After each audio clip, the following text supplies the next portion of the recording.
panggil dulu ya, kalau belum masuk ya. Kalau stage 2 itu materi sama pematerinya sama kayak stage 2 enggak? Kalau materinya kemungkinan sama ya, cuman pematerinya sepertinya beda. Ya. Kelasnya asli keren banget. Nah, rugi nggak ikut pokoknya ya, terima kasih. Ya teman-teman di sini mungkin ada yang ikut ya sampai ini pertemuan ke-9 kalau nggak salah. Kita udah hampir 3 bulan menyelenggarakan kelas eksekutif dan itu intensif ya, intensif. Materinya sebetulnya berat sekali. Berat banget ya karena setiap bahasan itu kita mengulas dari sisi filosofis dulu ya. Yang dasar banget itu seperti apa. Kalau bicara misalkan kemarin kita bicara demokrasi, falsafah demokrasi itu apa? Kita bicara tentang ekonomi kapitalisme.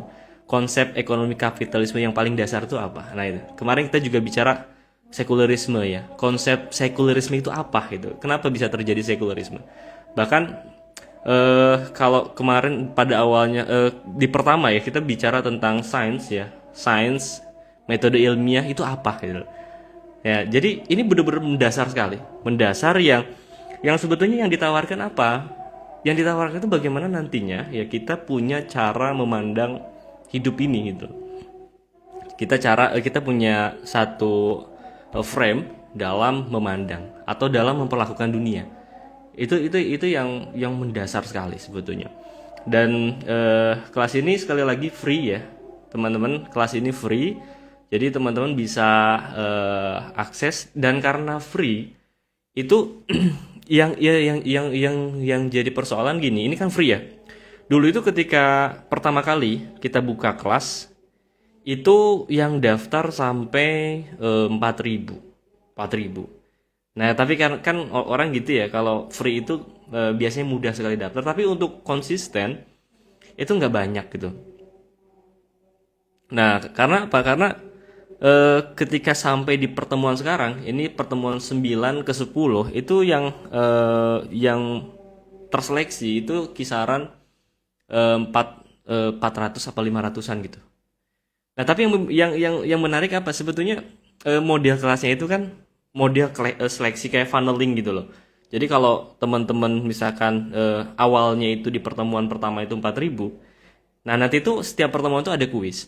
Ada kuis, nanti yang lolos itu dapat link. Ya, dapat link pertemuan kedua. Kalau masih lolos di pertemuan kedua, nanti dapat link, kemudian ada kuis lagi ke pertemuan ketiga dan seterusnya gitu loh. Jadi sampai detik ini itu ternyata orang yang kuat ya, kuat sampai di stage ke 9 ya, itu kisaran hampir 500 orang. Nah, itu seru sih. Gamification cuman keren lah itu. Teman-teman kalau yang ikut bisa komentar di sini nih. Bisa komentar di chat ini live. Oke, ini Pak Wahyudinya sudah datang nih. Bismillah ya. Kita panggil ya.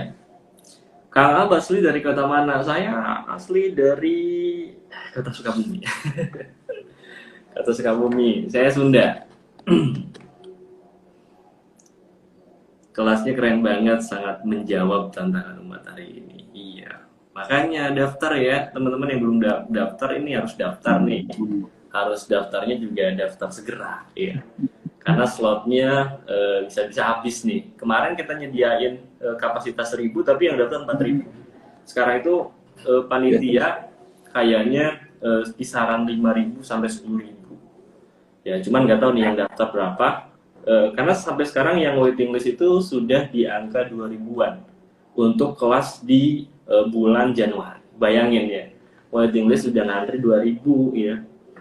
Nah, ya teman-teman kalau belum gabung ya silakan gabung. Oke, kita coba sapa nih Pak Wahyudi. Assalamualaikum, cek sudah tersambung. Jawab aja tuh.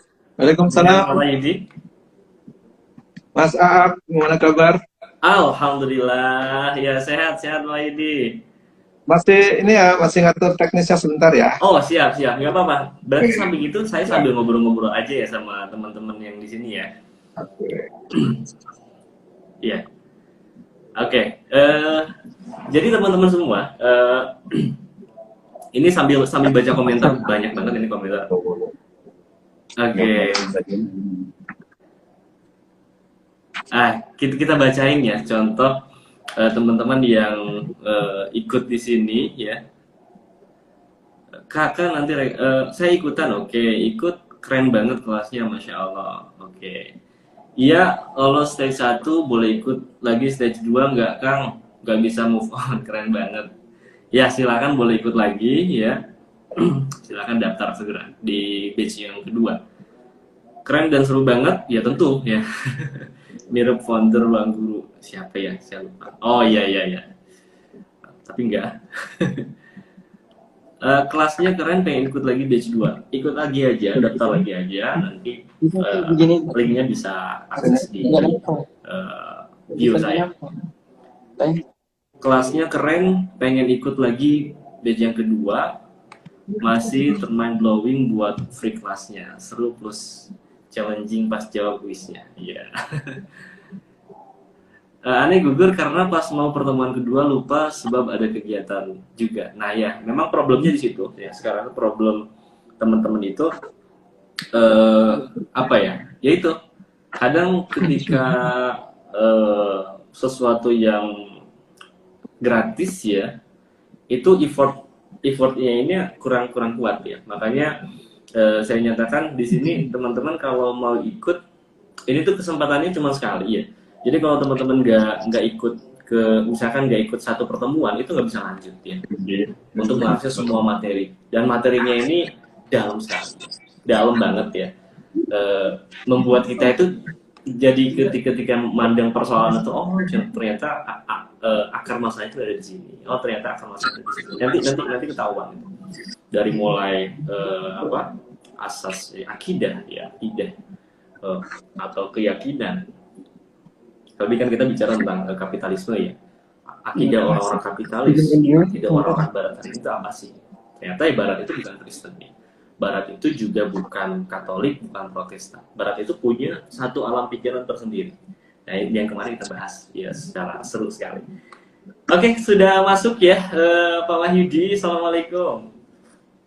Waalaikumsalam warahmatullahi wabarakatuh. Maaf. Alhamdulillah ya. Jadi ini kita mau lanjut pertemuan kemarin nih. Jadi kemarin kan kita sudah ketemu nih. Kalau kemarin itu cuma terbatas di Zoom, kita mau buka ya ini untuk teman-teman yang juga di Instagram nih. Karena di Instagram banyak yang nggak bisa akses kelas eksekutif karena gugur ya. Jadi kelas ini kan kelas eksekutif ya. Yang namanya kelas eksekutif itu memang tahapan sampai untuk bertemu dengan Pak Wahyudi itu harus melewati 9 tahapan sebelumnya gitu. Yang 9 tahapan sebelumnya itu harus kemudian mendengarkan materi dan mengisi kuis gitu. Jadi nggak banyak orang yang bisa mengakses materi luar biasa ini. Nah, berhubung dengan 1 atau 2 pertimbangan, maka panitia ya itu menyarankan kelas khusus kelas Pak Wahyudi ini dibuka aja gitu kan, materinya bagus sekali. Terlebih kita kan sering panas nih kalau bicara tentang kontestasi politik ya, demokrasi dan yang lainnya. Nah, kita mau ngobrolin tentang itu ya. Ini Pak Wahyudi gimana, sehat sekarang ya? Insya Allah. Alhamdulillah. Jaringannya juga sehat ya, mudah-mudahan ya. Ya, mudah-mudahan jaringannya juga sehat. Alhamdulillah ya. Ya, Pak Wahyudi sedikit dong kasih satu statement ya terkait dengan sebetulnya apa sih yang menarik ketika kita membicarakan kritik atas sistem pemerintahan demokrasi, di mana kan seolah-olah sekarang itu kalau kita bicara tentang demokrasi itu suatu hal yang sakral, yang final gitu, yang seolah-olah wah ini raisa diganggu-gugat ya, nggak bisa lagi diganggu-gugat. Ini dalam pandangan jenengan sebagai mungkin bisa dibilang dulu praktisi ya, terlibat di dalamnya, kemudian juga sekolah di bidang sistem pemerintahan. Ini apa yang bisa disampaikan kepada kita? Iya, baik. Yang pertama mungkin banyak orang yang memahami bahwa demokrasi itu sebagai sistem pemerintahan terbaik. Bahkan beberapa ahli mengatakan bahwa ini puncak peradaban manusia. Betul. Kemudian beberapa orang yang menganut paham demokrasi sebagai sistem terbaik pemerintahan itu menganggap dia seperti obat panacea itu. Jadi apapun Hmm, masalahnya, sistem demokrasi obatnya, gitu. Kira-kira begitu. iya Jadi, iya iya. jadi Tapi dari benar ya, beberapa, benar seperti itu. ya tentu tidak, karena dalam sistem kepemimpinan pemerintahan itu terkadang harus demokratis, terkadang harus otokratis, terkadang harus laissez-faire gitu, terkadang harus rigid kepada dasar-dasar hukum gitu. Jadi memang sistem pemerintahan yang ideal, let's say, dikategorikan sebagai demokrasi itu faktanya tidak pernah bisa diterapkan dengan sempurna atau dengan baik, atau bahkan mungkin memang tidak mungkin bisa diterapkan gitu, dengan gagasan-gagasan itu. Nah itu mungkin yang Oke. pertama, kebanyakan orang tidak memahami itu. Iya iya. Yang kedua, kebanyakan orang juga tidak memahami sejarahnya gitu. Jadi dalam Oke. konsep pertama dari segi konsepnya, kedua dari segi sejarahnya. Nah, banyak orang yang menganggap bahwa demokrasi itu sistem pemerintahan paling modern gitu. Nah, itu Hmm. sebagian mengatakan begitu. Sehingga apapun yang disodorkan sistem pemerintahan lain langsung dianggap tidak modern, alias ketinggalan zaman atau kuno. Gitu. Padahal kalau kita mau menilik zaman catatan sejarah, bahwa Ya. sistem pemerintahan demokrasi itu kan tahapan kedua sistem kepemimpinan pemerintahan. Yang pertama itu sistem otokrasi, di mana orang dikategorikan sebagai penentu kebijakan dan penentu benar salah itu diletakkan pada auto atau satu orang. Ya Itulah ya. autokrasi, itu yang dikenal dengan sistem kerajaan itu.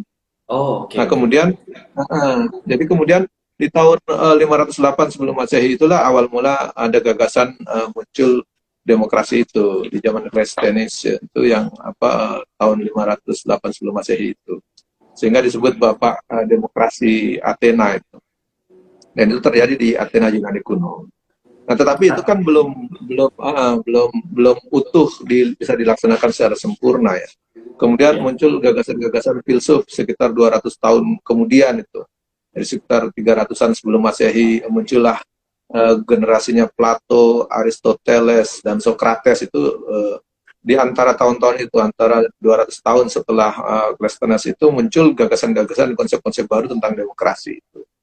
Nah, itulah kemudian diadopsi oleh beberapa konsep itu menjadi filsuf, dan mereka dianggap sebagai bapak-bapak filsuf dunia lah gitu ya. Ada Hmm. Socrates, Plato, Aristoteles gitu ya. Nah, kemudian yang terlupakan oleh kebanyakan kita adalah dari tahun 508 sebelum Masehi sampai kemudian tahun 622 Masehi, sekitar 1200 tahun itu sebenarnya masa konsep-konsep pemerintahan demokrasi juga belum diterapkan secara baik. Kemudian itulah yang kemudian muncul gagasan baru, konsep baru dengan sistem pemerintahan modern yang kalau kita bilang, saya pernah menyebutkan saya pertama kali di dunia dengan sistem konstitusionalnya itu, yaitu Hmm. dengan Piagam Madinah atau Madinah Carta tahun 622 Masehi. Nah itulah sebenarnya puncak pemerintahan modern menurut saya di situ, di Oh, gitu Madinah ya. Carta itu. Hmm. Nah, Artinya kalau itulah kita puncak. lihat sejarah demokrasi itu berarti lahir 2500-an apa 2700-an ya? Tahun yang lalu itu. Ya? Ya, dia ya kalau 508 sebelum Masehi, sekarang di tahun 2000-an, tinggal dikurangi berarti 2005 2500-an. Iya, iya. 2500-an tahun yang lalu gitu kan, gitu kira-kira begitu. Iya. Jadi Oke, oke. jauh Iya, iya. lebih tua gitu daripada sistem yang dikenalkan dengan sistem Islam, yang sistem Islam dalam Piagam Madinah itu. Oke, Nah, oke, oke. di sistem Islam itu kan yang kemudian banyak dikenal dengan istilah negara madani. Beberapa orang mengatakan social society itu diistilahkan dengan negara madani, negara yang paling bisa menjalankan pluralisme gitu ya. Kita kira menghargai pluralitas itu di negara madani itu, di mana semua masyarakat punya kedudukan sama dengan dijamin konstitusi tertulis pertama kali di dunia. Nah, itu yang mereka lupa bahwa sistem itu diterapkan kemudian diwariskan ketika Rasulullah wafat, diwariskan kepada Khalifah Abu Bakar. Dan itu Oke. sebutannya dengan sistem kekhilafahan. Nah, itu yang mungkin orang juga tidak banyak yang paham Oke, bahwa oke, oke. Iya, iya, paradigma betul. di situ, yang sejarah di situ yang agak terputus itu. Oke. Sehingga orang memahami sistem demokrasi itu lahirnya langsung abad pertengahan, zaman Renaissance dan Hmm. Humanisme itu. Hmm. Jadi muncullah generasi-generasinya John Locke, Jean Jacques Rousseau, kemudian Montesquieu. Itulah yang kemudian mereka mengatakan itulah sebagai sistem pemerintahan demokrasi, konsep-konsep modernnya muncul di situ. Padahal kalau konsep awalnya sana gitu. Pak Wahyudi, kalau kita bicara tentang demokrasi, ya tadi kan agak bicara tentang sejarah, kemudian melompat ke sistem Islam. Tapi kalau saya bicara tentang demokrasinya, sebetulnya kalau kita mau mengkritik demokrasi, ya apanya sih yang harus dikritik? Karena kan kita tahu bahwa demokrasi itu kan bagus ya. Kedaulatan di tengah rakyat, kekuasaan di tengah rakyat, terus yang perlu dikritik apanya? Nah, itu gimana, Pak? Yang paling penting dalam sebuah konsep sistem pemerintahan itu adalah letak hukum. Jadi itu yang paling penting. Hukum itu siapa yang menentukan benar dan salah. Nah, itu yang paling penting. Kalau kita mau mengkritik demokrasi, coba bidik dan lihat hukum yang dipakai dalam sistem itu yang menentukan benar, salah, baik dan buruk. Itu siapa yang menentukan itu. Nah, dalam sistem otokrasi dibuat oleh satu orang yang kemudian disebut raja. Nah, dalam demokrasi dibuat oleh banyak orang, atau disebut karena namanya demokrasi ya, demos dan kratos, kekuasaan rakyat. Karena rakyat yang menentukan benar dan salah, baik dan buruk, diletakkan kepada rakyat, orang banyak. Tetapi faktanya rakyat tidak mungkin bersama-sama membuat hukum, tidak mungkin. Oleh karenanya ditentulah wakil-wakil rakyat. Itulah salah satu konsep demokrasi, ada wakil rakyat. Nah, kalau kita ingin mengkritiknya, letaknya di situ, di mana meletakkan benar dan salah ditentukan oleh banyak orang, sehingga diperlukan wakil-wakilnya, karena nggak mungkin semua memberikan suara benar dan salahnya di mana. Dan itu terjadi kekacauan yang luar biasa. Toh akhirnya juga bukan rakyat yang menentukan benar dan salah, tetapi adalah segelintir orang yang mewakili rakyat itu, kira-kira gitu. Nah, itu yang mau kita kritik, sehingga ketika meletakkan benar dan salah kepada di tangan sekelompok orang, nah sekelompok orang itulah yang kemudian menentukan sesuatu itu baik, sesuatu itu buruk, sesuatu itu benar, sesuatu salah. Nah, ini yang kita kritik. Padahal kalau dalam sistem lain, sistem otokrasi itu ditentukan oleh satu orang. Itu yang dikritik oleh demokrasi. Nah, tapi dalam perjalanan sejarah, Islam mau memberikan kritik baru, yaitu menentukan benar dan salah, baik dan buruk, tidak boleh diletakkan kepada satu orang atau sistem kerajaan, atau diserahkan kepada rakyat dalam sistem demokrasi. Jadi menentukan benar dan salah, baik dan buruk itu harusnya ditentukan oleh sang pencipta, raja dan rakyat. Nah, gitu. Jadi itulah sang penciptanya, yaitu Allah Subhanahu Wa Taala. Nah, di situ posisinya. Jadi kalau kita mau mengkritik demokrasi, pangkal utama yang dikritik itu ketika meletakkan kedaulatan, menentukan benar dan salah itu di tangan rakyat. Itu kritik yang paling penting. Nah, kalau dalam sistem kerajaan, ketika menentukan benar dan salah diletakkan di tangan raja, itulah kritik yang dilakukan oleh demokrasi kepada otokrasi. Tetapi demokrasi ketika memindahkan itu kepada tangan rakyat juga itu tidak tepat. Oleh karena yang tepat adalah menentukan benar dan salah jangan ditentukan oleh rakyat, jangan juga ditentukan oleh satu orang raja, tetapi ditentukanlah oleh yang menciptakan raja dan rakyat. Itulah dalam konsep pandangan Islam itu. Nah, itu yang sangat membedakan. Jadi kalau kita ingin mengkritik di mana letak kekeliruan demokrasi atau kepatalan demokrasi, Oh ini, mohon maaf saya potong. Kemarin kan di kelas itu jenengan mengaparkan satu fakta menarik sebetulnya. Ketika jenengan menjelaskan bahwa kedaulatan di tangan rakyat itu hanya mitos, ya. Nah, itu kalimat mitos itu kan menarik gitu loh. Karena jenengan kemarin membahas tentang realitas yang rakyat itu sebetulnya tidak murni berkuasa saat memilih gitu. Atau gimana dalam melihat fenomena sekarang ini terkait dengan mitos kedaulatan ini? Betul, bahwa kedaulatan itu kan kekuasaan tertinggi. Tadi yang bisa memvonis dan menentukan benar dan salah, baik dan buruk, itulah kedaulatan kekuasaan tertinggi atau istilah kedaulatan rakyat. Diletakkan kepada rakyat. Nah, sementara benarkah rakyat bisa melakukan kedaulatannya, atau betulkah rakyat itu punya kedaulatan atau memiliki pegang kekuasaan tertinggi? Ternyata kan tidak. Karena faktanya dalam semua sistem demokrasi yang berjalan di muka bumi ini, rakyat itu hanya dijadikan sebuah legalitas atau melegitimasi keputusan-keputusan yang dibuat oleh segelintir orang. Jadi sebenarnya rakyat itu tidak berdaulat. Misalnya yang saya contohkan, ketika terjadi pemilu, rakyat itu hanya menentukan di bilik suara itu saja dia berkuasa. Bahkan hasilnya pun dia tidak berkuasa untuk menghitung, saya tidak berkuasa. Menghitung bukan dia. Kemudian yang memutuskan Iya. siapa yang menang juga bukan dia gitu. Oh, Jadi betul. rakyat jadi rakyat itu hanya legitimasi. Kedua, misalnya selain pemilu, misalnya dalam konteks keluarlah aturan atau kewenangan atau kebijakan yang dikeluarkan oleh penguasa. Itu Hmm. kan walaupun pemerintahan yang dilahirkan oleh rakyat dengan pemilihan oleh rakyat, tetapi kebijakannya itu tidak lagi rakyat yang bisa mengontrol. Bahkan untuk menentukan kebijakan itu bukan rakyat lagi. Ya saya Hmm. contohkan misalnya dalam hal membuat undang-undang. Misalnya lahirlah undang-undang Omnibus Law. Iya. Walaupun ditolak oleh rakyat, berlapis-lapis rakyat, dari emak-emak sampai ilmuwan, akademisi, buruh, kemudian Betul. ulama, termasuk anak-anak SMA gitu ya. Hmm. Semua itu juga tidak didengar gitu. Faktanya orang rakyat tidak berdaulat gitu. Jadi yang berdaulat siapa? Segelintir orang gitu, yang Oligarki punya berarti ya. kewenangan memutuskan. Uh-uh. Hmm. Jadi kalau dibilang kedaulatan ada di tangan rakyat itu betul-betul mitos. Jadi rakyat berdaulat hanya saat memilih atau mencoblos di kotak suara itu saja, saat itu saja. Ketika setelah itu, Oke. ya dia tidak punya apa-apa kekuasaan yang bisa diandalkan atau kewenangan yang dimiliki. Nah itulah yang saya kategorikan mitos ya, atau sesuatu yang tidak mungkin bisa diletakkan. Kedaulatan itu ada di tangan rakyat, atau kekuasaan tertinggi itu ada di banyak orang.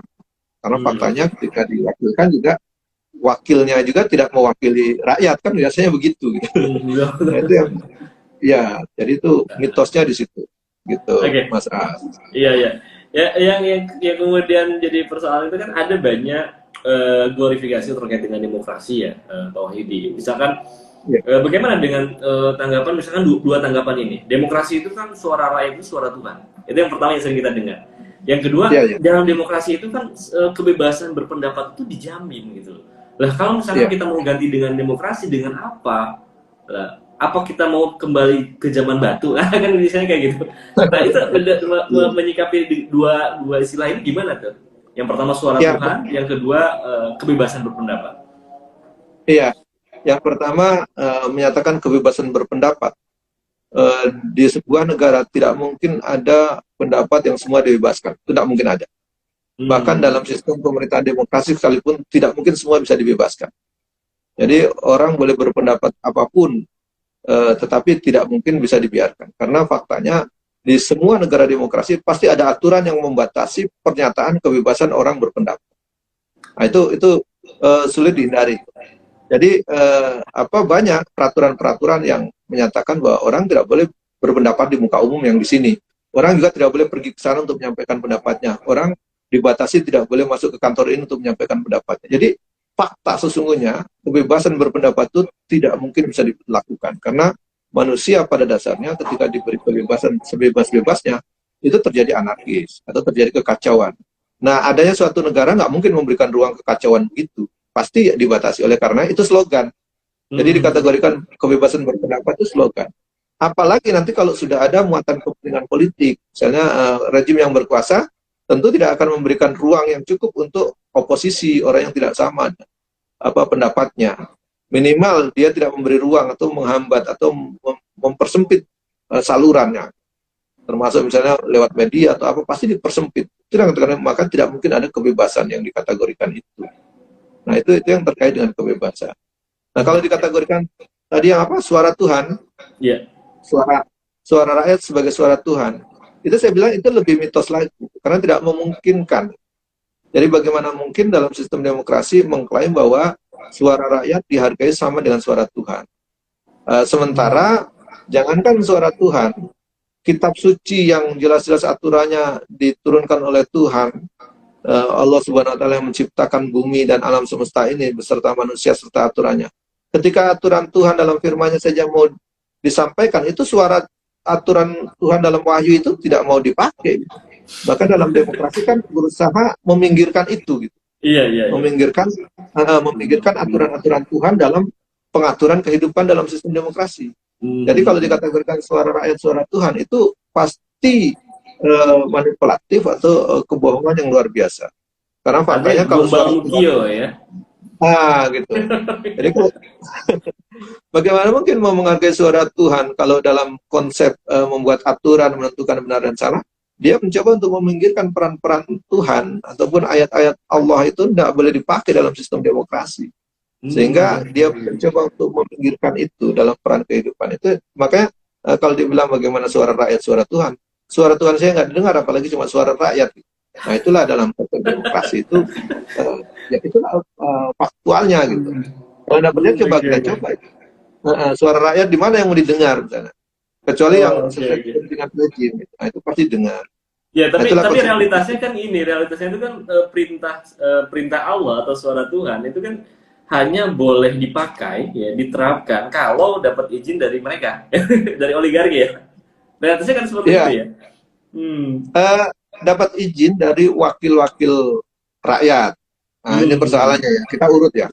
Jadi kalau ada suara Tuhan atau suara Allah dalam bentuk wahyu mau diterapkan di suatu negara demokrasi, maka hukum itu, wahyu itu harus mendapat persetujuan dari anggota dewan atau wakil-wakil rakyat yang ada di legislatif yang membuat hukum itu. Nah, ternyata isi dari legislatif atau wakil-wakil rakyat itu kebanyakan adalah orang-orang yang telah berhasil melewati proses pesta demokrasi yang begitu mahal. Dan orang-orang yang bisa melewati pesta demokrasi yang begitu mahal itu biasanya adalah orang-orang yang punya uang untuk melewati itu. Atau kalau orang-orang yang tidak punya uang, minimal dia dibiayai atau didukung oleh orang-orang yang punya uang. Gitu. Dan ternyata orang-orang yang punya uang itulah yang akhirnya menentukan siapa yang duduk, siapa yang bisa masuk ke legislatif, siapa yang bisa ikut menyuarakan untuk menentukan hukum boleh dipakai dan tidak, itulah mereka itu. Yang kemudian dikenal pihak oligarki atau sekelompok orang yang punya kekuatan politik dan kekuatan uang untuk bisa menduduki jabatan publik. Nah, itulah legislatif itu isinya biasanya orang-orang itu yang punya kekuatan uang atau kekuatan politik.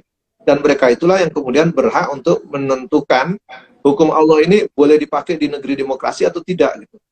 Dia harus dilegislasi di situ, disahkan dulu di situ. Jadi misalnya kalau Tuhan mengatakan riba itu haram atau minuman keras itu haram, maka sebelum disahkan oleh atau diizinkan oleh para legislator atau para anggota dewan, maka hukum itu tidak boleh berlaku di negara demokrasi. Nah faktanya kita kan begitu ya, banyak undang-undang tentang miras nggak lahir-lahir itu atau bahkan susah itu.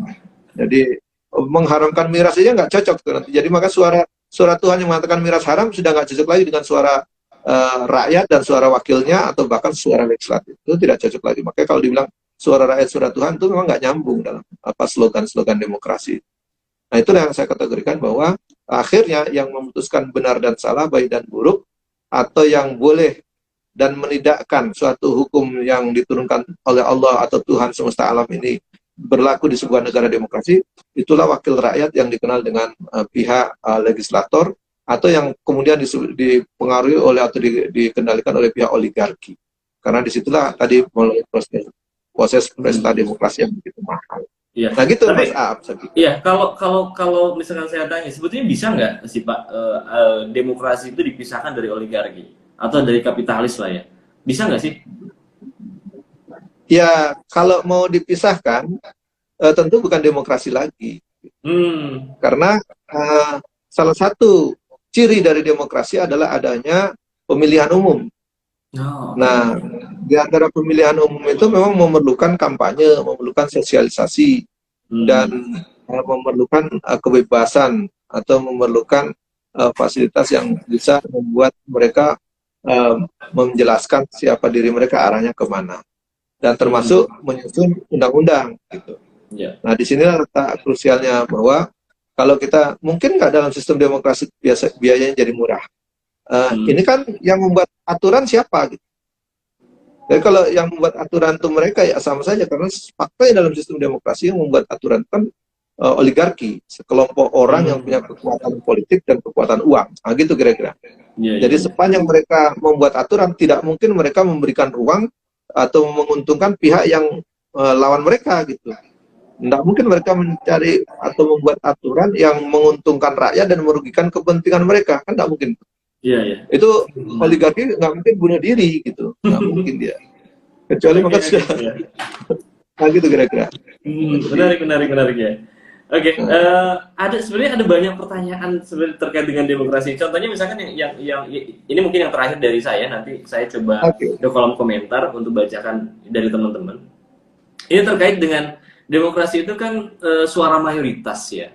Pada akhirnya suara mayoritas. Dengan begitu apa ya? Ada istilah demokrasi ini kan peduli terhadap jumlah kepala ya, bukan isi kepala. Nah, dalam hal ini Iya. gimana menanggapinya? Iya. Dalam demokrasi itu kan mementingkan hitungan. Karena Hmm. yang paling penting kan yang siapa pemenangnya adalah suara terbanyak. Nah, suara terbanyak itu kan tidak peduli itu suara siapa gitu. Oke. Jadi kalau dalam pemilu Mas Aap ikut pemilu nggak dilihat Hmm. lagi Mas Aap ini sarjana atau lulus SD, nggak perlu lagi. Hmm. Jadi suara seorang sarjana sama dengan orang yang lulus SD. Walaupun Oke. ijazahnya nggak palsu ya, ijazahnya asli misalnya, tetap kan disamakan misalnya gitu. Kemudian orang yang tidak sekolah sama sekalipun akan disamakan dengan seorang profesor yang nyoblos satu suara gitu. Dia juga satu Oh. suara gitu. Jadi Hmm. itulah hasil dari sistem pemilu itu, dia hanya mementingkan jumlah suara, menghitung kepala dapat berapa kepala, tetapi tidak menghitung lagi isinya apa, isi kepalanya kepala siapa saja gitu. Iya, iya. Jadi seorang ulama mencoblos nilainya 1, Hmm. seorang residivis pencuri motor nyoblos 1 Satu. juga. Oke. Seorang yang baru keluar dari rumah sakit jiwa mungkin masih setengah sadar itu nyoblos 1 juga gitu. Dengan orang yang Oke, sehat-sehat oke. seperti kita nyoblos itu Hmm. 1 juga gitu. Jadi itulah yang saya bilang bahwa kita dengar juga dalam untuk dalam sistem demokrasi untuk mengejar Hmm. jumlah, biasanya juga orang yang masih di rumah sakit didatangi juga itu untuk mencoblos. Bahkan kalau sakit Hmm. fisik mungkin logis lah kita ya. Iya, Oke, iya. misalnya orang mungkin yang kakinya sakit habis kecelakaan misalnya di rumah sakit, dia bisa nyoblos pakai tangan, didatangin untuk kotak suaranya di rumah sakit nyoblos. Tapi Hmm. kalau dia datangnya ke rumah sakit bukan rumah sakit umum tapi rumah sakit jiwa kan, orang yang mungkin baru agak sehat sedikit sudah nyoblos gitu. Atau mungkin orang yang belum sehat beneran udah nyoblos. Jadi ini yang gangguan fisik. Nah, ini yang saya bilang. Suara orang yang dari rumah sakit jiwa mungkin yang sudah sehat atau belum sehat beneran disamakan Hmm. dengan seorang dokter yang sehat beneran. Jadi Hmm. inilah Iya, iya. dilema demokrasi itu begitu. Jadi Oke. dia hanya menghitung jumlah suara atau kepala yang masuk saja. Dia tidak akan Hmm. menghitung ini kepala siapa ini, isinya apa. Jadi nggak peduli dia. Nah, gitu kira-kira. Oke, menarik, menarik. Ini obrolan kita menarik, gak kerasa udah lebih dari setengah jam ya. Kita coba bacain komentar di sini, Pak Yudi. Banyak sekali komentar di kolom komentar yang nantinya coba saya tanyakan ke Pak Yudi langsung nih dari teman-teman semua nih. Oke, berarti kalau ini ada pertanyaan dari Puri Hasdar ya. Berarti kalau suara pemodal atau yang berduit berarti lebih di atas dari suara Tuhan. Realitasnya seperti itu. Gimana itu? Ya begini, karena dalam sistem demokrasi itu yang menentukan benar dan salah itu bukan lagi Tuhan, bukan lagi juga hukum-hukum Tuhan atau ayat yang diturunkannya atau wahyu yang diturunkannya, tapi bisa pihak oligarki atau pihak yang berhak membuat legislatif itu atau legislator itu, maka kita bisa memastikan bahwa hukum ataupun keputusan yang dibuat memang betul-betul dalam pengaruh atau bahkan cengkeraman pihak oligarki atau para pemilik modal yang menggunakan kekuatan politik untuk mengeluarkan hukum dan membuat keputusan. Nah, jadi kalau dibilang suara Tuhan atau suara rakyat, suara Tuhan, ya tentu jauh dari faktanya gitu. Karena faktanya suara Tuhan sendiri tidak diakomodir dalam sistem demokrasi, bahkan dipinggirkan gitu. Jadi ini yang menurut saya ada ketidakjelasan dalam sistem demokrasi ini. Nah, kalau dibilang suara Tuhan kalah dengan suara pemilik modal, faktanya dalam demokrasi memang begitu, bukannya kalah. Kalau kalah itu kan bertarung. Ya, Ini ya. belum bertarung udah dipinggirkan. Kan faktanya begitu. Dalam Iya, sistem iya. demokrasi itu kan dari awal dia meminggirkan peran Tuhan, peran hukum-hukum Allah, peran-peran agama itu dipinggirkan. Jadi hukum-hukum itu tidak boleh dipakai. Nah, kalau memakai, tunggu dulu aturannya kita sepakati dulu, dia boleh masuk atau tidak, diizinkan oleh tidak. Kalau diizinkan maka dia boleh berlaku, tetapi standar izinnya apa? Mereka yang menentukan. Jadi betul-betul kekuasaan mereka sangat tinggi. Bahkan saya sering mengatakan ya, bahwa para legislatif atau para anggota dewan dalam hal membuat hukum, posisi mereka di atas Tuhan. Nah gitu kira-kira. Karena Tuhan sendiri mau mempraktikkan hukumnya di muka bumi ini, di negeri demokrasi, tidak mungkin kecuali atas izin mereka. Nah itulah fungsi anggota legislatif itu, saya kategorikan positioningnya dalam membuat hukum, dia lebih tinggi daripada Tuhan yang menciptakan mereka sendiri. Nah itulah dalam sistem demokrasi, dalam konteks mereka, bukan saja mana yang lebih menang, tetapi hukum Tuhan sendiri sudah dipinggirkan, belum sempat bertarung sudah dipinggirkan. Nah itu posisinya dalam sistem demokrasi itu dari awal memang punya konsep gitu. Oke, menarik. Iya. Pak Widi, ada pertanyaan menarik ini juga dari teman-teman ya. Ada yang serupa ya tadi. Bagaimana dengan pendapat kalau demokrasi juga sebetulnya mengakomodir urusan-urusan Islam atau urusan kaum muslimin? Pada faktanya kan masih bisa diakomodir. Itu gimana Cak? Jenengan melihat permasalahan ini? Iya, betul.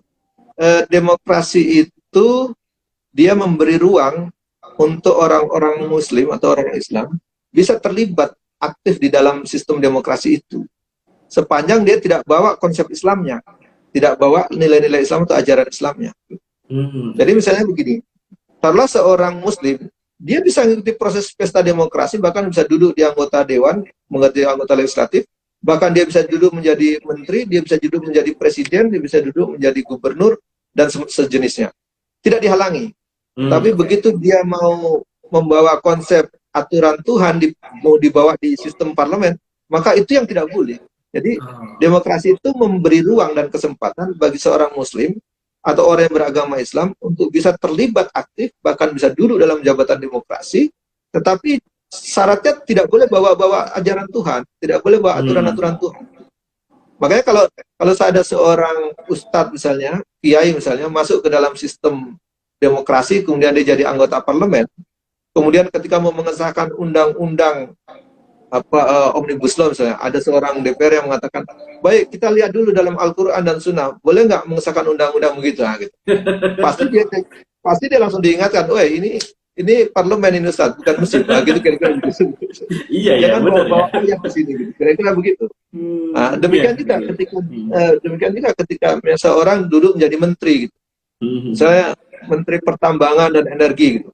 Ketika dia ingin mengelola tambang itu kemudian ada pihak asing ingin mengelolanya. Kemudian dia membuka, cek aturannya boleh nggak ini ya, tambang dikelola oleh pihak asing. Kalau dia menurut undang-undang tentu tinggal buka undang-undang Minerba. Tapi kalau dia mau berdasarkan hukum Islam, maka dia buka Al-Quran dan Sunnah. Nah itu kan tidak boleh. Tapi dia membuat keputusan dan aturan menteri yang berdasarkan Al-Quran dan Sunnah pasti ditegur tuh. Ini bukan negara Islam kan gitu kira-kira ya, bukan negara khilafah gitu. Makanya undang-undang yang berlaku undang-undang ciptaan para oligarki itu. Jadi kalau saya bilang memang betul dalam sistem demokrasi Muslim bisa berpartisipasi, bahkan bisa ikut duduk dalam sistem demokrasi itu dalam jabatan-jabatan politiknya, tetapi syaratnya dia tidak boleh bawa-bawa ajaran agama ke dalamnya. Nah itulah konsep demokrasi itu. Nah itu menggigitkan. Oke. Lantas kalau tadi kita bicara demokrasi, kemudian bicara tentang mitos-mitos yang tadi kita bahas, sebetulnya kalau kita melihat dengan konteks Indonesia, ya sekarang kan banyak ini, misalkan statement taruhlah yang baru-baru ini terkait dengan Islam. Ya kalau kita bicara Islam, maka kalimatnya itu jangan pernah membawa ideologi transnasional ya ke dalam negeri Indonesia. Sebetulnya kalau dalam konteks demokrasi, bagaimana melihat ini Pak Wahyudi? Apakah memang demokrasi itu ideologi transnasional juga? Dan bagaimana sebetulnya cocok apa enggak sih dengan Indonesia ini dalam pandangan ini?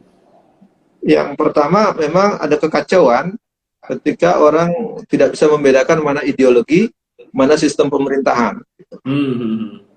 Jadi kalau dibilang ideologi, maka sebenarnya kita kategorikan Islam itu ideologi, Kapitalisme itu ideologi, komunisme itu ideologi. Sementara kalau sistem demokrasi itu sebenarnya bukan ideologi, dia sistem pemerintahan. Makanya kalau orang membandingkan atau mengkomparasikan, membandingkan sistem pemerintahan Islam khilafah dengan sistem demokrasi, itu masih nyambung. Tapi kalau dia membandingkan sistem khilafah dengan ideologi, nah itu nggak nyambung, karena sistem khilafah itu sama dengan sistem pemerintahan, sama dengan sistem demokrasi. Maka kalau membandingkan, ya wajarnya komparasinya sistem otokrasi berbanding dengan sistem khilafah atau berbanding dengan sistem demokrasi. Kalau mau membandingkan ideologi, harusnya di ideologi komunis dibandingkan dengan Islam, bandingkan dengan kapitalis. Nah, gitu kira-kira begitu. Nah, itu kekacauan-kekacauan yang terjadi. Nah, kalau kita bilang bahwa dikategorikan tadi ideologi transnasional, saya pikir nyaris semua ideologi itu tidak ada yang lokal, semua transnasional. Dan karakter ideologi yang bagus memang harus transnasional, harus mampu melewati ruang dan waktu. Itu baru bisa dikategorikan sebagai ideologi. Dia bisa melewati batasan ruang dan waktu, artinya lintas wilayah dan waktu yang rentang dulu, sekarang, dan akan datang. Kira-kira begitu. Itu baru bisa kategorikan sebuah ideologi itu dikategorikan layak menjadi sebuah ideologi. Kalau tidak, maka dia hanya konsep yang sifatnya parsial. Nah, kekeliruan kita kadang-kadang membenturkan, ya, mengatakan bahwa kalau udah ada orang-orang Islam yang menawarkan sistem Islam atau membawa Islam, dikatakan, oh itu transnasional, atau ajaran transnasional, atau bahkan ideologi transnasional. Tapi mereka nggak sadar, demokrasi itu bukan dari Indonesia, gitu. Demokrasi itu kalau kita buka sejarah, lahirnya di mana tadi itu? Yunani, ya? Lahirnya di Athena, Yunani, gitu. Bahkan termasuk hukum yang kita pakai di Indonesia saat ini, KUHP Belanda, itu kalau kita urut-urut, itu kan KUHP Belanda yang dipakai Wetboek van Strafrecht itu, WWS itu kan diambil dari Belanda. Belanda waktu itu mengambilnya dari Perancis. Nah, Perancis ngambil dari Yunani, gitu. Jadi ujungnya kalau kita lihat undang-undang yang berlaku di Indonesia ini syaratnya sampai Yunani. Belum sampai ke Rasul, ya? Iya, ada sampai. Nah, itu makanya kalau bilang transnasional itu transnasional yang mana? Semua konsep kebanyakan itu transnasional. Dan itu memang konsep yang melewati lintas ruang dan waktu kebanyakan adalah transnasional. Nah, Islam itu kategorinya juga kalau dibilang ideologis, ya ideologi yang sifatnya transnasional. Tapi jangan dibilang juga Islam itu pendatang, itu keterlaluan juga. Karena praktis juga tidak ada, saya pikir, yang tidak datang. Semua yang di negeri ini kan yang asli ya hampir semua datang. Makanya kalau saya bilang ini juga tidak boleh kita bentur-benturkan seperti itu. Tapi wajarlah orang kadang-kadang karena ketidakpahamannya sehingga dia berucap sesuatu yang kadang tidak sesuai sejarah, juga tidak sesuai fakta kadang-kadang, atau bahkan tidak sesuai konsep pengetahuan. Jadi begitu, Mas Ar. Ya, menarik. Nah, mungkin terakhir dari saya sebelum nanti jenengan simpulkan ya apa rekomendasi terbaik ya ketika kita melihat ini. Yang jadi persoalan itu kan kita itu sebagai seorang Muslim ya. Hari ini kan wacana deradikalisasi, wacana kontraterorisme, kemudian kita menghadapi monsterisasi, ya seolah-olah kita bicara seperti ini ya. Ini banyak orang yang ini maksudnya makar apa enggak sih gitu. Kok jadi seolah gimana tuh melihat dengan ketakutan yang ada di tengah-tengah kita, bahkan untuk berbicara tentang diskusi ilmiah, demokrasi itu menjadi orang itu nggak mau dan nggak berani. Ya dalam melihat ini, apakah ini menjadi kebebasan berbicara yang hilang? Kan jadi bertolak belakang gitu. Gimana, Pak Yudi? Ya, itu sekaligus menjawab bahwa demokrasi itu tidak menjamin kebebasan yang dikategorikan tadi. Bahkan berada di negara demokrasi pun pasti masih dibatasi. Atau bahkan dengan rasa ketakutan.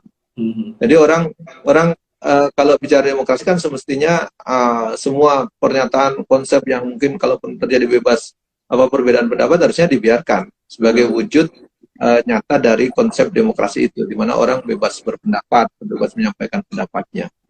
Nah, mungkin nggak bisa dikategorikan makar. Nah, itu lagi kembali ke sistem dalam demokrasi itu, sistem hukumnya kan yang membuat konsep penguasa dan oligarki yang berkuasa.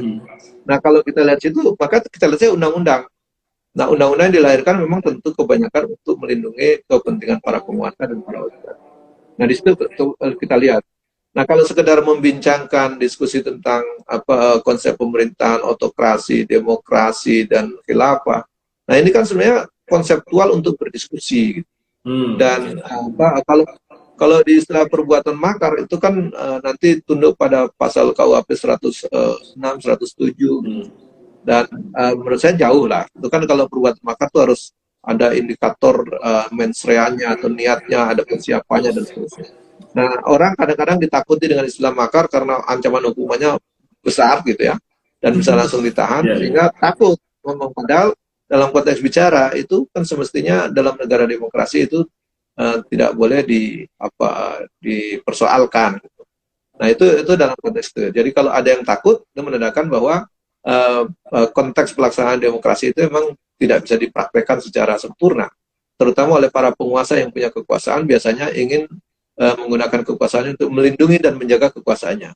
Dan itu kan maklum dan wajar saja dalam ada geopolitik sekuler itu begitu, bahwa politik dalam sistem sekuler itu kan pemahamannya adalah bagaimana meraih kekuasaan, kemudian mengelolanya, dan kemudian menjaganya gitu, mempertahankan dan menjaganya.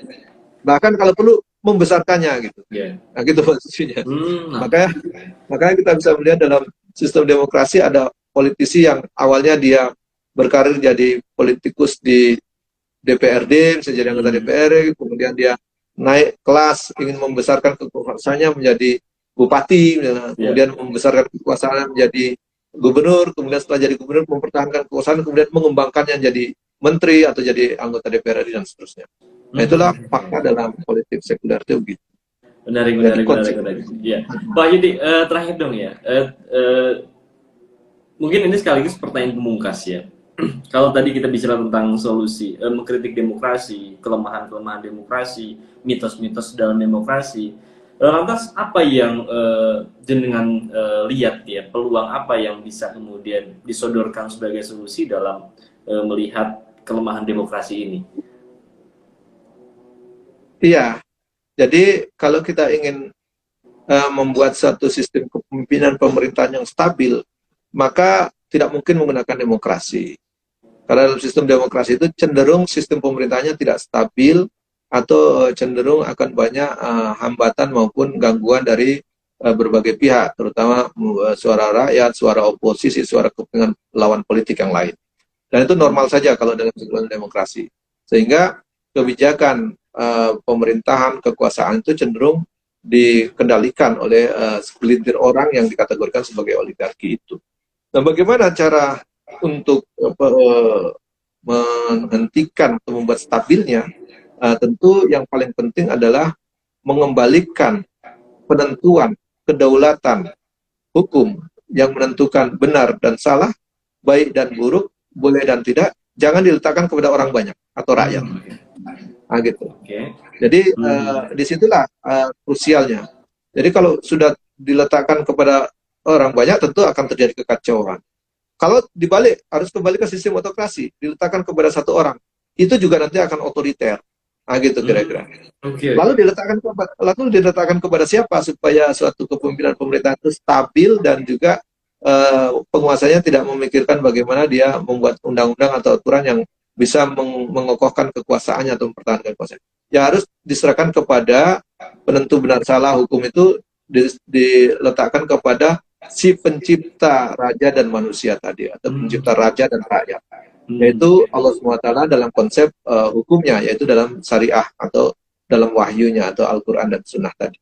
Nah, kalau kita bisa meletakkan itu, maka itu menjadi aturan yang sulit diganggu gitu ya, sulit diubah-ubah gitu. Dan orang kalau ingin membuat aturan, dia harus merefer ke situ ataupun mendasarkan kepada wahyu ataupun dalil, yang tentu wahyu itu tidak punya kepentingan politik orang tertentu, sehingga lebih real bahwa itu netral. Nah, itulah kalau kita mau mengoreksi demokrasi di situ. Jadi ubah komposisi yang menentukan benar dan salah, baik dan buruk, boleh dan tidak, itu jangan diletakkan kepada banyak orang. Juga jangan diletakkan kepada satu orang, tetapi letakkanlah kepada si pencipta orang dan rakyat dan manusia, yaitu Allah SWT. Yaitu di mana letaknya? Di hukum-hukumnya. Di mana letak orang untuk bisa membuat aturan yang lebih fleksibel? di ruang yang tidak bertentangan dengan hukum itu, hukum Allah. Nah, jadi konteksnya, bolehkah manusia masih membuat aturan hukum? Boleh, tetapi dia tidak boleh bertentangan dengan aturan yang ditentukan oleh Allah sebagai pencipta alam semesta. Nah, dalam demokrasi justru dia meminggirkan peran itu. Nah, jadi kalau demokrasi ini kita modifikasi sedikit, bahwa oke, rakyat dan wakilnya boleh membuat aturan, tapi dasar aturan yang dibuat adalah tidak boleh bertentangan dengan kitab suci. Nah, kalau itu selesai itu sebenarnya. jadi karena demokrasi meminggirkan kitab suci itu salah jadi kekacauan yang luar biasa. Tetapi kalau demokrasi mau menggunakan kitab suci sebagai dasar acuan untuk membuat aturan-aturannya, maka tentu karakter demokrasinya hilang, karena ketentuannya bukan lagi penentu benar dan salah, bukan di rakyat, nah, tetapi di kitab suci, gitu, di Allah Subhanahu Wa Taala. Nah, kalau kita bisa merubah itu, saya pikir akan terjadi kestabilan yang luar biasa. Ini saya ingin mencontohkan, misalnya contohnya yang paling layak itu kita kalau pergi sholat berjamaah di masjid. Islam mencontohkan itu. Siapapun seorang Muslim yang mau sholat, dia udah tahu aturan sholat itu. Betul. Dan dia tidak peduli siapa yang jadi imam, tidak peduli dia. Tetapi yang dia peduli adalah bahwa imam ketika salah mengomando, dia akan mengoreksi gitu. Jadi misalnya kalau Mas Aab mau pergi sholat Jumat, itu Mas Aab nggak perlu mencari, saya mau imamnya harus A, kalau enggak saya nggak ikut. Kan nggak bisa begitu gitu. Jadi pergi sholat Jumat pergi aja, tapi harus tahu itu habis khotib, takbirnya seperti apa, kemudian rukuk sujud, semua paham aturannya, sehingga ketika ada yang salah imam, maka semua bisa mengoreksinya. Tetapi mengoreksi ada aturannya gitu. Dalam Islam kan nggak boleh langsung turunkan, harus dikoreksi berapa kali. Baru kalau memang sudah tidak bisa, baru nanti akan terjadi mufaraq atau memisahkan diri. Nah, itu dalam Islam ada tahapan-tahapan dan aturannya. Jadi kalau kita lihat konsep itu, sebenarnya dalam konteks kepemimpinan bernegara lebih mudah menganalogikan gitu. Siapkan saja ajaran atau aturan, yaitu misalnya kalau dalam bernegara kan aturan tertulisnya kitab suci itu, konstitusi. Yang konstitusi tidak boleh di atas kitab suci, gitu. Konstitusi harus ada di bawahnya. Gitu. Nah, kalau tadi saya bilang ketika sudah meletakkan konstitusi di bawah kitab suci, berarti dia tidak akan bertentangan dengan kitab suci. Berarti aturannya akan firm. Nah, setelah aturan yang firm, tinggal siapa yang memimpin, dia harus patuh kepada aturan itu. Selesai sebenarnya kalau menurut saya. Nah, sekarang yang terjadi kekacauan dalam demokrasi, konstitusi aja bisa diubah-ubah. Kan itu persoalannya. Bisa diubah-ubah sesuai dengan kepentingan masing-masing. Termasuk konstitusi kita sudah diamandemen berkali-kali gitu. Yang sesuai kepentingannya zamannya itu gitu. Mungkin sekarang bisa berubah lagi, tidak sesuai lagi dengan kepentingan sekarang. Nah, itulah demokrasi itu dikategorikan sebagai tergantung angin yang berhembus kemana, maka dia akan dianggap baik ke arah sana. Nah, itu yang berbahaya sekali. Nah, itulah yang kita ingin mengoreksinya, bahwa demokrasi, rakyat masih boleh membuat aturan, tetapi aturan itu tidak boleh bertentangan dengan konstitusi, dan konstitusi tidak boleh bertentangan dengan kitab suci. Nah, kalau dia bisa melakukan itu, maka kita akan pada kestabilan yang lebih stabil, karena hukum tertingginya ada pada kitab suci yang diturunkan oleh Allah Subhanahu Wa Taala. Saya pikir begitu, Mas Aaf. Oke, menarik ya. Bahkan tadi yang bagus itu logika sholat berjamaah ya. Lantas yang mungkin pertanyaan pamungkas lah ya dari saya. Ini model-model transisi sistem itu kan kalau di benak kita itu mengerikan. Ada perang, ada darah, ada revolusi katanya. Revolusi. Itu gimana melihat itu? Iya. Jadi itu kan pada posisi bagaimana melakukan perubahan yang baik. Jadi apakah harus ada korban jiwa, apakah tidak, dan seterusnya. Nah, kalau kita melihat hampir semua perubahan di dunia ini akan ada korban. Tetapi ada salah satu perubahan yang terjadi di Mekah ketika Rasulullah melakukan futuhat Mekah. Itu penaklukan kota Mekah itu tidak ada darah yang tertumpah. Nah, itulah sebenarnya yang dicontohkan bagaimana melakukan perubahan yang gradual, yang sangat besar, tetapi tidak menimbulkan banyak korban. Tetapi kalau orang-orang kan ditakuti. Kalau Anda ingin melakukan perubahan, nanti banyak korban. Kalau Anda ingin melakukan revolusi, nanti terjadi banyak pertumpahan darah, banyak korban nyawa. Sebenarnya mereka tidak sadar bahwa jangankan melakukan revolusi, melakukan pesta demokrasi saja, itu hampir ratusan nyawa anggota KPPS hilang. Korban nyawa itu. Tapi mereka tidak pernah mengatakan bahwa itu korban terbesar. bukan hanya itu misalnya. Eh, Gara-gara nonton bola itu ratusan nyawa juga hilang di Kanjuruhan Malang itu kan. Iya, iya. Nah itu mereka tidak pernah mempersoalkan itu. Lalu mereka menakut-nakuti kita supaya jangan melakukan perubahan sistem yang ada sekarang ini, supaya masyarakat jangan menjadi korban. Nanti kalau diubah akan banyak korban. Padahal mereka sebenarnya menakut-nakuti supaya jangan sampai diubah sistem yang ada sekarang, karena para oligarki itu sedang menikmatinya dengan nyaman, menikmati kekayaan alamnya, menikmati kekuasaannya, menikmati biaya-biaya APBN-nya, dan sebenarnya mereka sedang menikmati ini. Nah, mereka tidak mau itu diubah. Nah, kita ingin terjadi perubahan yang lebih ke arah yang lebih baik, di mana meletakkan kedaulatan rakyat tidak lagi di tangan rakyat, tapi kedaulatan itu ada di tangan Allah Subhanahu wa taala dengan hukum syara'nya. Nah, itu yang dikategorikan, wah nanti kalian melakukan revolusi. Nah, kalau revolusi pasti banyak darah yang tertumpah. Faktanya Islam mencontohkan revolusi di Mekah dengan Futuhat Mekah atau penaklukan kota Mekah, tidak ada pertumpahan darah. Tetapi betapa banyak yang dilakukan untuk melakukan perubahan di dunia ini.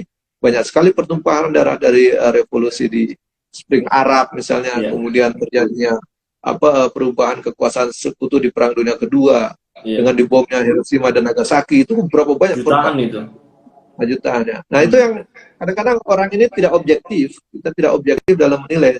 Ketika itu bukan ke arah Islam, maka mereka mengatakan itulah korban yang diperlukan untuk sebuah revolusioner. Nah, itu kan sering diucapkan oleh Bung Karno dulu.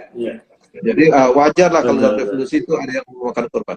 Tapi begitu kita menawarkan Islam, mereka menakuti, bahaya nanti ada korban, gitu kira-kira begitu. Sebetulnya jadi ketidakadilan itu muncul situ. Jadi kalau bukan Islam yang ditawarkan,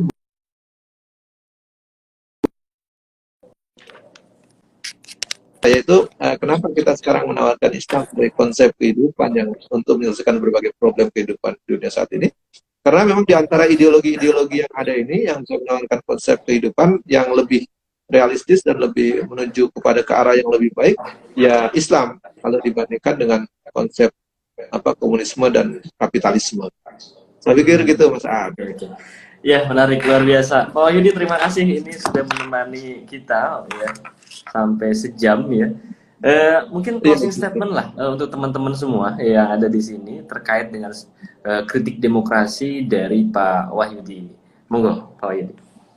Baik, begini, kita kalau ingin mengkritik sesuatu, tentu kita ingin memperbaikinya menjadi lebih baik.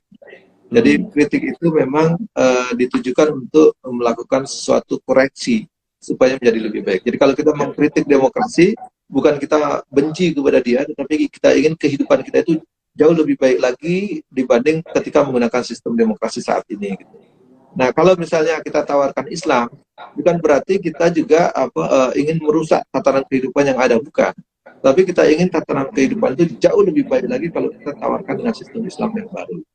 Jadi kalau kita menawarkan sistem antara sistem autokrasi, demokrasi, dan sistem Islam atau sistem khilafah, itu jangan langsung dibenci. Sama artinya juga kita tidak lebih langsung membenci sistem autokrasi, sistem demokrasi, dan sistem Islam atau sistem khilafah itu. Jadi kita pelajari aja dulu. Pelajari di mana letak perbandingannya baik mana dan kelemahannya di mana, kekurangannya di mana. Nah, itu yang tentu kita dengan objektif bisa menilainya. Nah, kalau kita belum sudah menjustifikasi dan menilai buruk atau membahayakan, nah itu tentu kita tidak akan mendapatkan objektivitas untuk menilainya. Oleh karenanya, saya sarankan kepada semua pihak, ketika ada orang menawarkan gagasan untuk memberikan alternatif sistem kehidupan, sistem pemerintahan selain demokrasi, mari kita pelajari dulu. Kalau dia menawarkan sistem khilafah, jangan langsung diklaim itu bahaya. Di mana letak bahaya? Mari kita uji gitu. Jadi lebih rasional, jadi tidak emosional. Jadi kalau mengatakan di mana letak bahaya sistem khilafah, mari kita uji di mana bahayanya. Buka catatan sejarah, buka konsepnya, buka juga dalam faktualnya seperti apa. Nah, kalau kita bisa membahas itu dengan rasional, saya pikir akan damai kehidupan kita. Pertama dalam konteks diskusi jadi lebih rasional. Kedua, kita akan menemukan konsep-konsep yang jadi lebih baik lagi. Daripada kita mempertahankan sebuah sistem yang memang semua orang mengatakan memang tidak ada yang sempurna.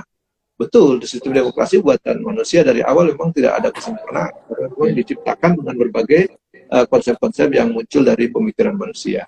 Tentu manusia itu banyak kelemahan, oleh karenanya kita juga coba melihat konsep yang lain. Nah, satu yang butuh kita ingat bahwa ketika kita menawarkan dan mengkritik sistem demokrasi, berarti kita juga tidak boleh anti terhadap sistem yang lain. Maka kita bukalah konsep kita bagaimana kita memandang sistem yang ditawarkan teman-teman yang lain, misalnya sistem Islam, sistem khilafah. Coba kita bedah bersama, tentu kita akan mencari solusi terbaik buat negeri. Jangan sampai bahwa pejabat yang mengatakan memang demokrasi itu di berbagai dunia tidak bisa diterapkan secara sempurna. Banyak yang ahli ngomong begitu. Bahkan pencetusnya, penggagasnya seperti Aristoteles, Socrates, dan Plato itu mengkritik sendiri pihak sistem demokrasi itu.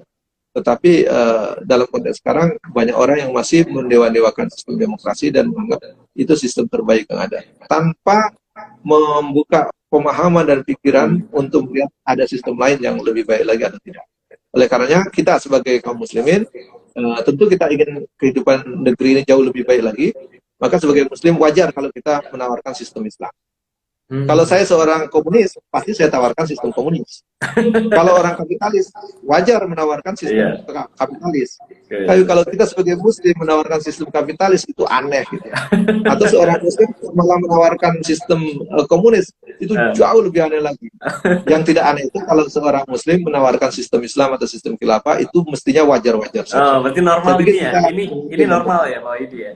Iya, normal gitu. Benar, luar biasa. Baik ya, terima kasih Pak Yudi sudah menemani kita live selama 1 jam ya, dan teman-teman semua terima kasih juga yang sudah menyempatkan waktunya. Kita berbicara tentang sesuatu yang mendasar, yang besar sekali ya, karena sebetulnya kenapa kemudian ini kita angkat? Ya karena keseharian kita itu nggak bisa lepas dari mekanisme politik gitu.